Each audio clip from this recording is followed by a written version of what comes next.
It's 1872 and the Scottish minister, Reverend Norman MacLeod, lay dying in his home in Glasgow, and there was a very specific secret that he'd been waiting to get off his chest. MacLeod had spent the last 15 years as Queen Victoria's royal chaplain, and as his breathing became weaker, he managed to turn towards his sister and make one last earthly confession. The Reverend told his sister that he had privately married Queen Victoria and her Highland servant, John Brown. The deathbed admission was so shocking that MacLeod's sister kept the secret to herself for another 13 years, and the revelation only became public in 2006. So could it be true that Victoria fell in love after the death of her adored Prince Albert to a Scottish crofter's son? And was there a top-secret wedding kept hidden by the royal family for more than a century? The intimate relationship that Victoria shared with John Brown has attracted impassioned public attention since the two first met, but a new book published just this year seeks to put the rumours to rest. Historian Fern Riddell's extensive analysis of the surviving letters, diary entries, and the once-hidden John Brown family archive in Victoria's Secret, The Private Passion of a Queen, pieces together the intimately entangled lives of Britain's Queen and her servant, John Brown, directly challenging the popular image of Victoria as the grief-stricken woman clawing her way through widowhood.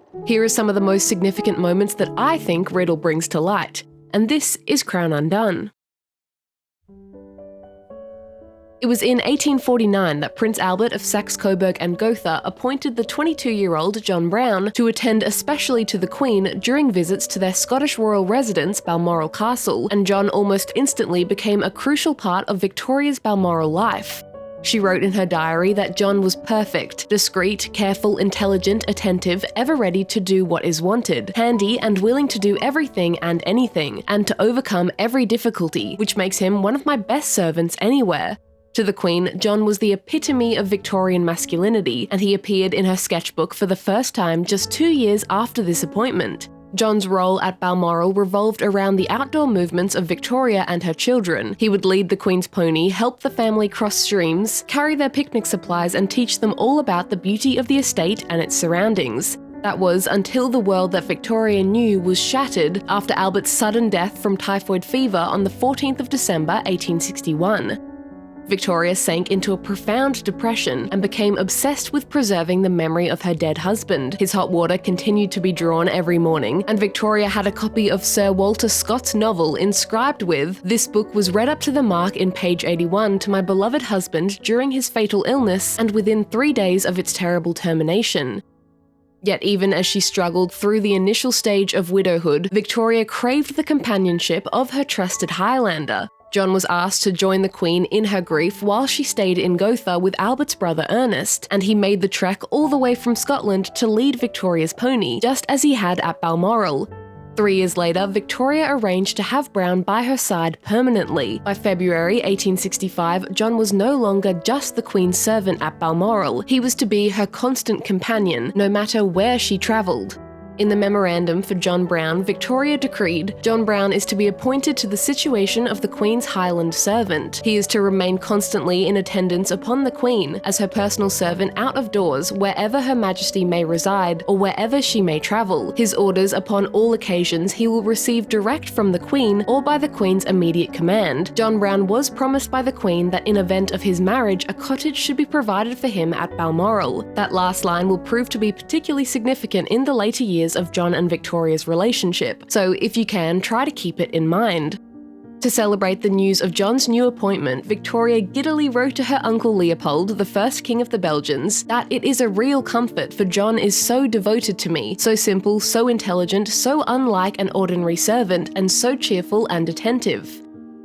That same year, Victoria had the 2-bedroom cottage that Albert and the Queen used to use as their romantic getaway spot torn down to make way for a 15-bedroom grey granite mansion, which Victoria called her widow's house. In Victoria's Secret, Riddell notes that the new home represented the first place that was built independently of Albert, and without every stone being steeped in the memories of her marriage. She adds that Victoria was granting herself permission to follow her heart, and the Queen was most definitely following her heart as she celebrated her first Christmas at her so-called widow's house. Victoria had 2 of Albert's old shotguns converted into a breech-loading and centerfire system, with the words "Given to John Brown by Victoria R. 1868" engraved onto an attached gold medallion. This transformation of Albert's hunting guns, one of the most symbolic emblems of his masculinity, would have been a shocking development to those around the Queen. John was now even allowed to drink and smoke around Victoria, a privilege that had been completely forbidden for everyone else.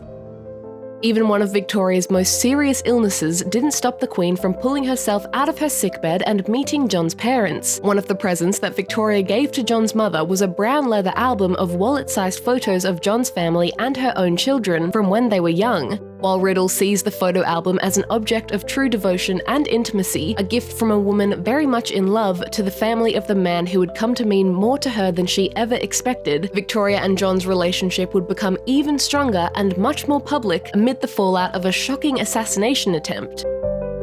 On the 29th of February 1872, Arthur O'Connor, the 17-year-old descendant of Irish revolutionaries, managed to scale Buckingham Palace's fence and reach the carriage that the Queen and John were inside. When he noticed O'Connor, John was able to shove him backwards before the 17-year-old ran around to Victoria's door and pointed a pistol right at her face. Hardly a second had passed before John launched to the Queen's rescue. He hauled O'Connor away from the carriage and pinned him to the floor. Now, John had both emotionally and physically saved the Queen's life, and Victoria needed the world to know it. She penned a letter to John explaining, "I am most anxious to mark publicly my grateful appreciation of your great presence of mind and devotion to me on the occasion of O'Connor's attack. I intend therefore to confer on you the Gold Medal for faithful and devoted service."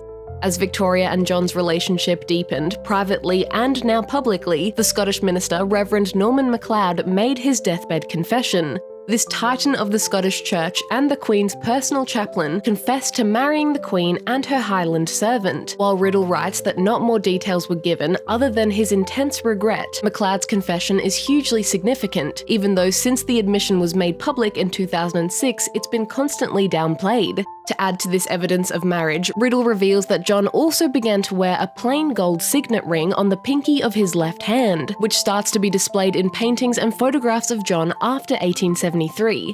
Here, Riddell notes that the Victorian obsession with romantic symbolism cannot be underestimated. The exchange of rings for an irregular marriage was not unusual, and to wear such a ring on your left hand was to wear it closest to your heart. Riddell continues, "For John and Victoria there may have been a deeper symbolism. Morganatic marriage, the private marriage of a royal to an ordinary person, was also known as a left-handed marriage."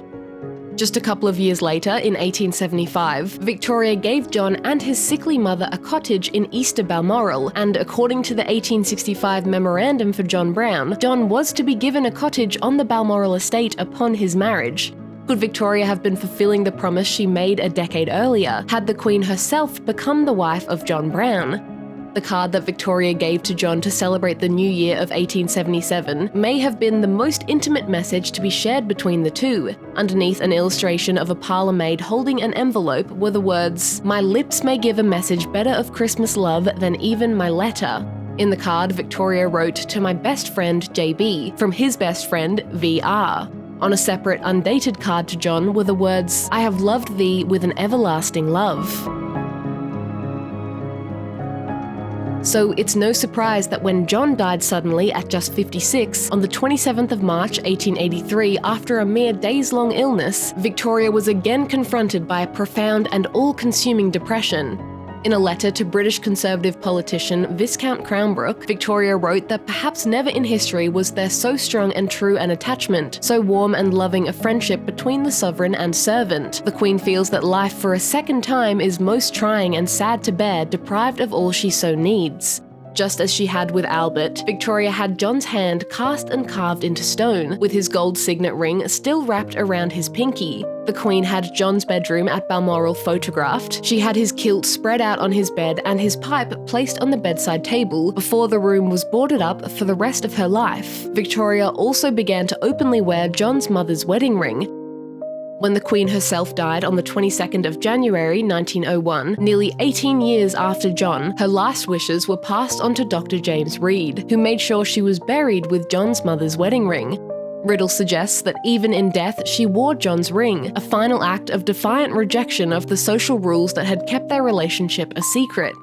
Sealed in the Queen's coffin was also a photo of John, a lock of his hair, John's pocket handkerchief, and a pocket handkerchief owned by Albert. Despite Victoria's utter devotion to her Highland servant, by the time that her son Edward VII finally ascended the throne, he and his younger sister Beatrice were determined to completely erase all traces of John Brown. In Victoria's Secret, The Private Passion of a Queen, Fern Riddell asks her readers to see Victoria and John's relationship for what it was, that of two people who fell in love.